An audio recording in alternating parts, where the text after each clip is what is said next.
which is that my life completely fell apart. And the reason this was so strange and so unexpected is that up until that point, I actually kind of looked like somebody who had it together. I was married, I had a nice house, I had a good job, and my husband and I were starting to talk about how I had family soon.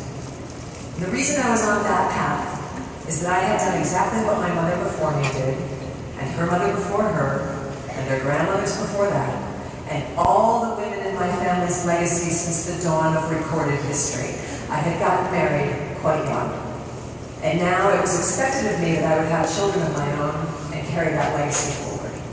In other words, a perfect-looking life. Everything was going exactly according to plan, and that's when I started to totally lose my mind. I know that none of you have ever felt like you were totally losing your minds. You're all super well-adjusted people who've just been gliding through life with no drama or trauma whatsoever. So let me helpfully explain to you what it felt like. I fell into a constant state of anxiety, depression, fear, panic, shame, guilt, disorientation, dislocation. I pretty much stopped eating, and then I pretty much stopped sleeping. And night after night, I would wander through the empty rooms of my darkened house like some kind of hungry ghost, searching for I could not have even told you what. And invariably, night after night, usually around 3 o'clock in the morning, I would end up in the bathroom with the door locked behind me, sobbing my heart out on the bathroom floor, desperately trying to figure out where things had gone wrong and why I was so miserable. Quick survey, who's been on the bathroom floor at 3 in the morning? Anybody? Who's familiar with your bathroom floor tiles? You've been there? That was me. That was me because a voice kept coming to me in the night, a voice that seemed to emanate from the soul of the universe itself. A voice that I really did not want to be hearing because it was terribly inconvenient, and that voice kept saying to me with increasing clarity by the day, this is not your destiny. This path that you are on is not the path that you are meant to be on. You have to get out of here. You have to completely change your life. And I would respond to that voice with this desperate prayer. I would say, how? How am I supposed to completely change all of this home, this marriage, these years of investment, everybody's expectations in me, my expectations in me? Show me how to completely change my life. And please, while you're at it, if you would be so kind, show me how to completely change my life, but in such a manner that it doesn't cause any trouble. To which the universe would look down upon me and say, yes, sorry, it doesn't work that way. You see, the voice would say, you have a choice in front of you here, kid. You can stay on the path that you are on if you fear that change is too difficult, too painful. You can just suck it up and white-knuckle your way through it and learn how to endure your pain, and many people do it that way. Or you can completely change your life. But if you're planning on completely changing your life, do not expect it to be easy. Do not expect it to be painless. And I'm afraid the universe was absolutely right in this regard, because the hard truth about transformation, real transformation, soul transformation, life-altering transformation, is that it's never easy. It's never painless. If it were, we would be doing it all the time, just for fun. We'd all be changing our lives every 5 minutes just for kicks, and we don't. Because change is scary, change is difficult, change is all about motion. Motion is all about uncertainty, and we are deeply uncomfortable with uncertainty. It all reminds me of a sign that I saw one time when I was at a gym exercising, and some overzealous gym manager had written this sign in huge block letters and hung it over the exercise machines. And it said, warning, any movement whatsoever brings the risk of injury. A little absurd and overprotective. Definitely written by somebody who did not want to be sued. But also, inarguably absolutely true. All movement does bring the risk of injury, which is why all too often in our lives we do not move. We stay stuck. We stay in situations that are not satisfying. We stay in situations that are not working, in situations that are not bringing light or grace to us or to anybody around us. And most of us, myself very much included, we do not tend to make the big changes in life until the day comes when the alternative to transformation becomes unbearable. until staying in a situation the way it is actually starts to feel worse and scarier than the risk of leaving it. Until the day that we finally stand in our own truth and maybe start kicking down some doors. And that is a momentous occasion in anybody's life. As the Christian mystic Meister Eckhart wrote 800 years ago, he who would be what he ought to be must stop being what he is. And if you are in that situation right now in your life, if you have reached a point where you've decided or perhaps even announced that you must stop being what you have always been in order to become that which you ought to be, that which you know you are meant to be, then all I can say is, having been there, having stood right on the brink of that important and mighty change, all I can say is, God bless you and hold on tight, because it's going to be a bumpy ride. It really is.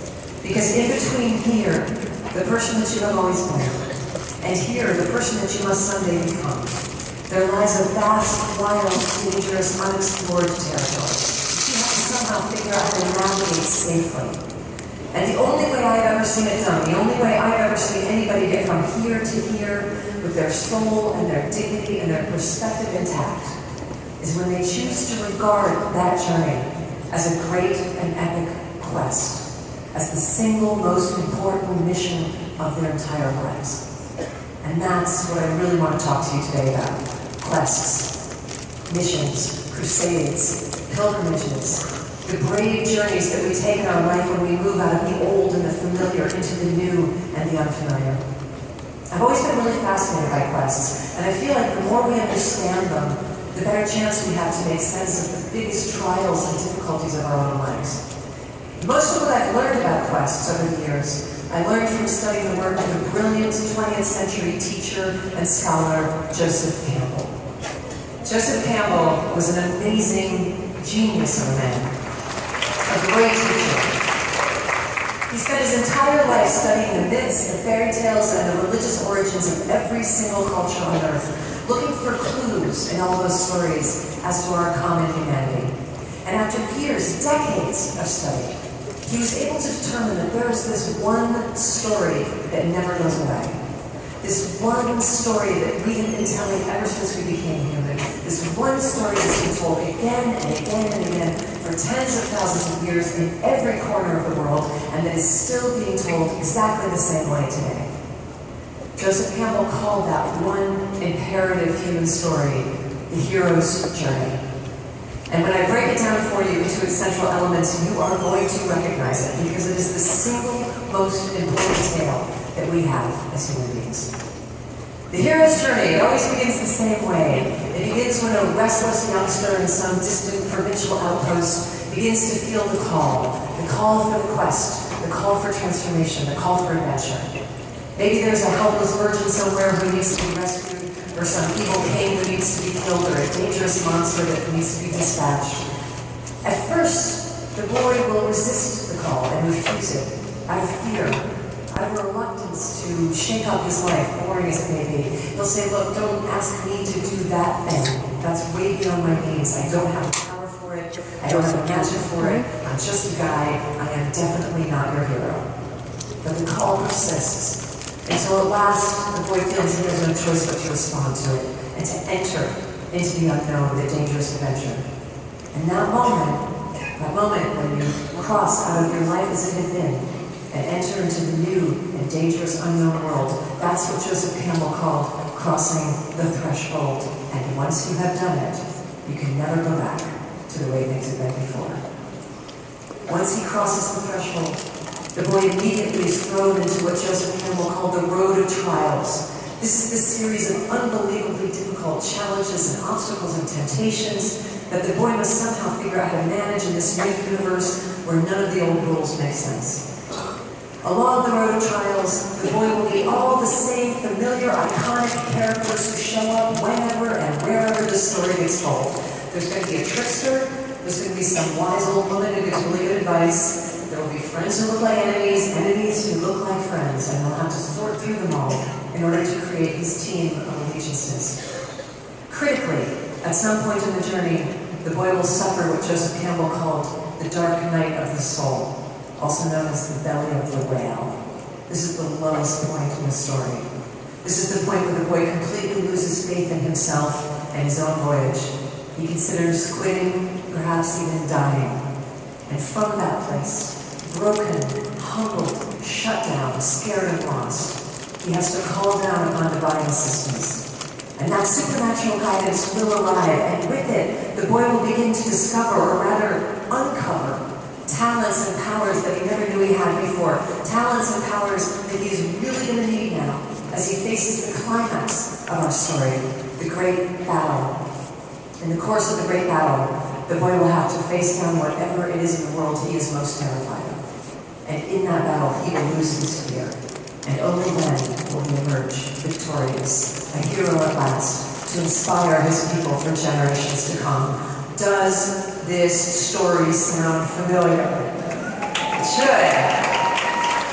It really should, because it is basically every great epic tale you have ever heard. From Gilgamesh to the Buddha, from Jason and the Argonauts to the Odyssey, from Moses to King David to King Arthur to Bilbo Baggins to Luke Skywalker to Harry Potter to Bambi to Nemo. This is our story.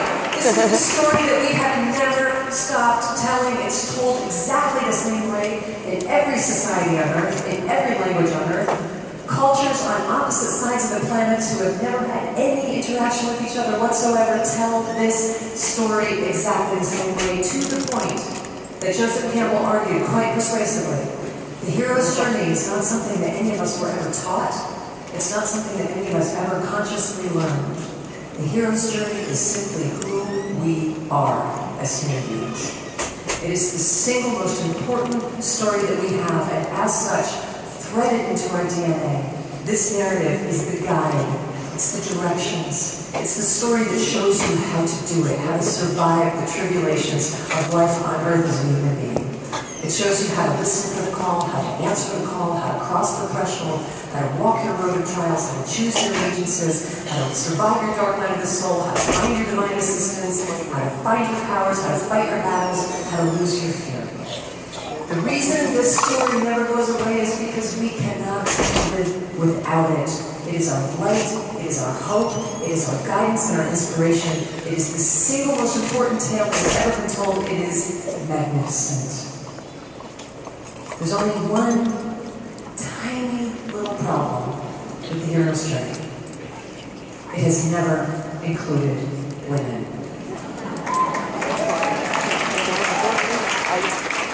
Joseph Campbell knew this. He knew it better than anybody. He had it called to his attention many times. He spent almost 40 years teaching at Sarah Lawrence College. Some of the best and brightest minds, female minds, of the last century passed through his classroom. And inevitably, it would occur year after year, some brilliant, ambitious, delightful young woman would stand up in class and say, Dr. Campbell, this is all really interesting. Everything that you're teaching us about the hero's journey, getting a lot out of it. Just wondering if you might not do us a favor and list all the great female heroes' journeys of world mythological history. And he would say, yeah, sorry, I can't, because the hero's journey is not for women, it's only for men. And then he'd be like, don't feel bad. You know, you're not totally excluded from the narrative. As a woman, you can play a role in a man's hero's journey. You can be the hero's mom. You can be the helpless virgin who needs to be rescued. You can be the wrinkled old crone who gives really good advice, but you cannot be the hero. It's just for men.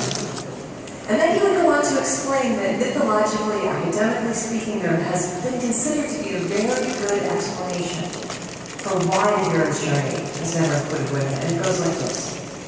The hero's journey is all about the process through which a broken person becomes whole. And women, it is alleged, do not need to participate in that process because women don't really have an interior emotional life the way that men do, so we don't really feel broken. Right? Because we never have. We don't know that feeling. We don't experience that because women are given a different story. And the story that women are given goes like this. Women are the life source. Women are the womb that gives birth to the world. Women are the breast that feeds the world. Women are the great, perfected, serene, unquestioning Gaia. Women are Mother Earth. Women are nature itself. Women do not need to go on quests to figure out their purpose, because a woman's purpose is perfectly, abundantly obvious. Women are here to have babies, and only to have babies, and never to wish or work for or long for or question or even have curiosity or doubt about anything in the world or in themselves beyond having babies. Therefore, from a mythological standpoint, women have no needs. And because women have no emotional needs, they have no need to go on journeys to find out who they are. So that might work for you.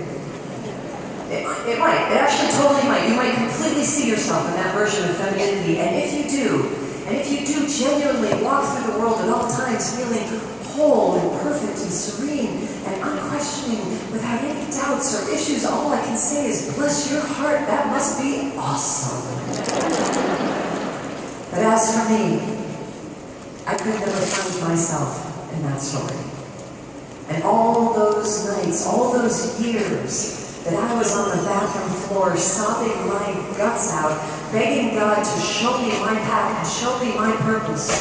With all due respect to Joseph Campbell, I did not feel perfect and serene and whole. I felt crazy and broken and hungry and teeming with thousands of unanswered questions and desires, but more than anything else, I felt called. I felt very specifically called to a life that was not at all the life that I was living. I ignored that call for as long as I could, but it would not ignore me. Until the day finally came when I felt I had no choice but to answer it, to obey it, to stand in my own truth, and to speak aloud the two most dangerous and terrifying words I have ever had to say. I'm leaving. And then I left.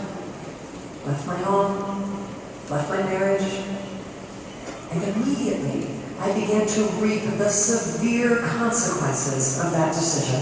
Consequences which culminated in a bitter, punishing, 2-year-long divorce battle in which I lost pretty much everything I had ever worked for my entire life.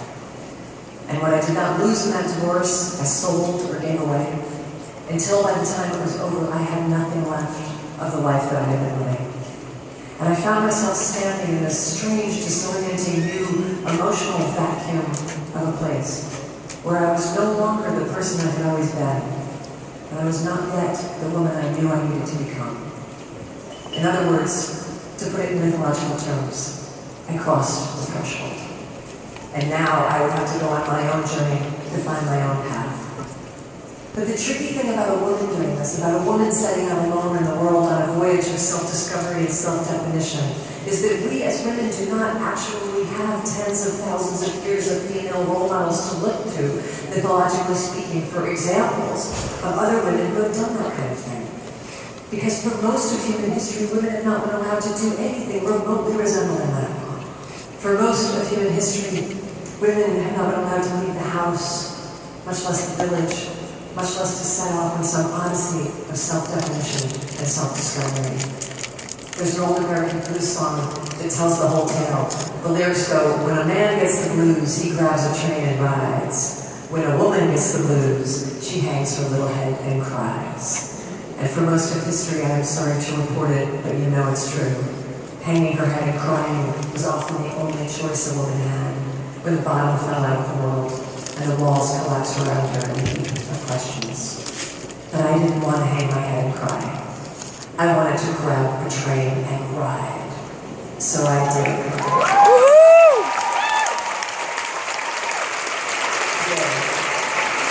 And I ended up spending a year traveling around the world on a quest of my own design, looking for my own answers about my own life. And along the way, I hit every single marker on the classical hero's journey.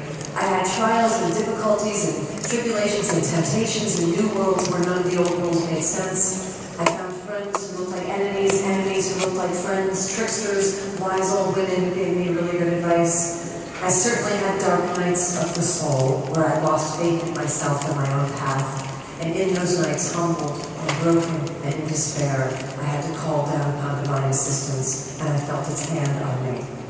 In the course of my travels, I uncovered talents and powers that I never knew I had before. Talents and powers that I needed as I faced my own battles against my own monsters, and in those battles, I lost my fear. But what I gained on that journey, what I gained was far more important and far more interesting to me than what I lost. What I gained was a bone-deep comprehension of the single most important truth of any human life, a truth that men have been allowed to explore and examine for millennia, but that we women are only just now finally being able to approach. A truth that was best expressed 4,000 years ago in the pages of the Bhagavad Gita, the great Indian epic, where the hero is told by the gods, it is better to live your own destiny imperfectly than to live a perfect imitation of someone else's life.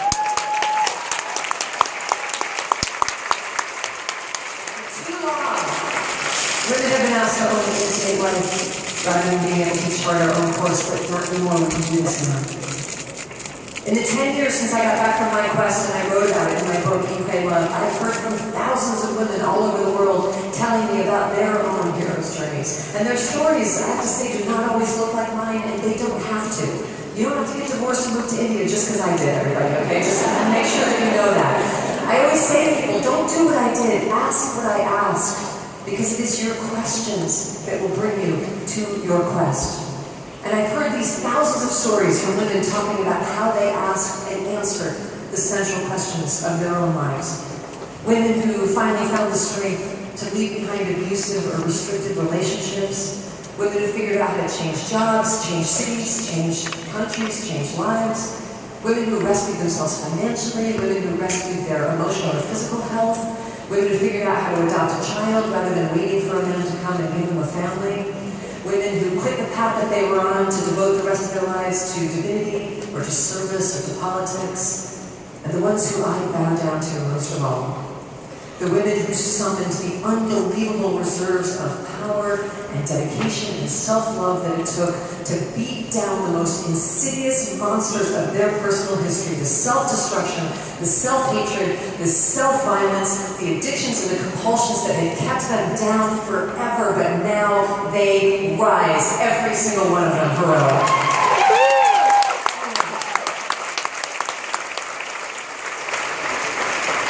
But I've also heard over the last 10 years from hundreds, I almost want to say thousands, of women who have said to me something along these lines.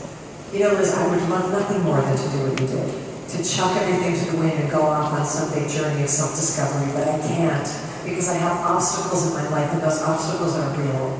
I've got health problems, I've got financial trouble, I have an elderly relative who I take care of, I've got children that I'm raising, I have contracts with people in my life, contracts that are important to me, that I value, and I'm not just going to throw them away even though I may sometimes dream of it.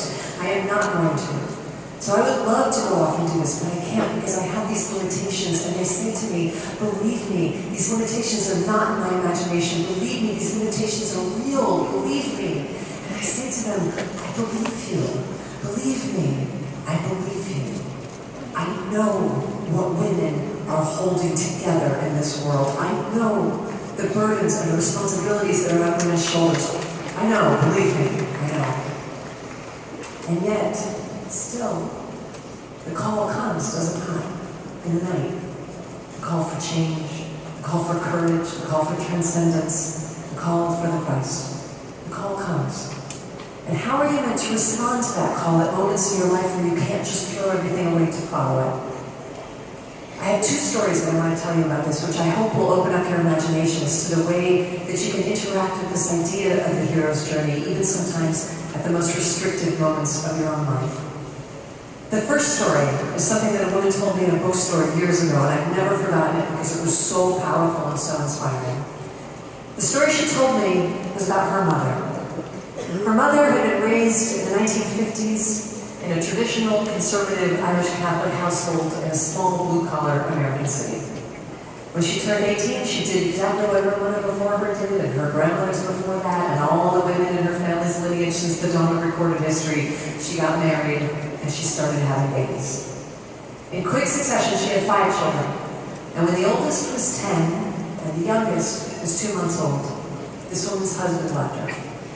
Went to work one day, never came back. They never heard from him again. Thus leaving this 28-year-old woman with a high school education all alone to try to figure out how to raise 5 children in the world. And she did it.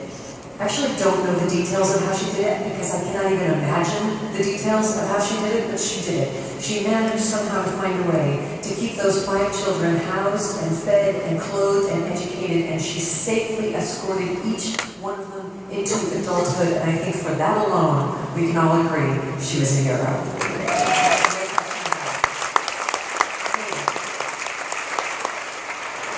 But that's not the only thing she did. She did something else that's really singular, which is why I'm telling her story here today. The very week that her husband left her, the very day that she put it together that he was never coming back, she made a solemn vow, a promise to her own life. She swore upon all that was good and holy that her life was not always going to look like this. This much poverty, this much sorrow, this much suffering and repression. And specifically, because you gotta get specific about your dreams, she promised herself this, that someday, no matter what it took, no matter how outrageous and outlandish it seemed to say so right now, someday she was going to see the world. And then she did an interesting thing. She got herself a coffee can, just a regular, humble, empty coffee can from the kitchen. And she hid it in the back of her closet where her children would never find it. And starting that very day, the worst and lowest day of her life, she began a practice of putting $1 a day in that coffee can toward her dream. $1. Her reasoning was this: her family was always broke, always desperate, always in dire straits, but there was never a single day when a single dollar was going to make or break that family's history. And so she would peel that $1 off for herself, $1 that was often not easily found. And she would put it in the coffee can. And when that coffee can was filled, she had another, and another, and another. And she had another solemn rule, which is that she could never touch that money for any other purpose, no matter how severe the emergency. And you gotta figure, you guys, 5 kids, that's nothing but emergencies. Like, how many trips to the emergency room is that a week, right? But she never tapped into that money for any other purpose, and she never stopped adding to it. And she kept to that dream. It took almost 20 years. Almost 20 years before all her kids were safely raised and grown, even the youngest, out of the house, living independent adult lives. And then she cashed in the coffee cans. And she bought herself a ticket on a freighter ship setting out to sea. And she spent the next year traveling around the world alone, just as she had always promised herself she would do. She did it. She delivered.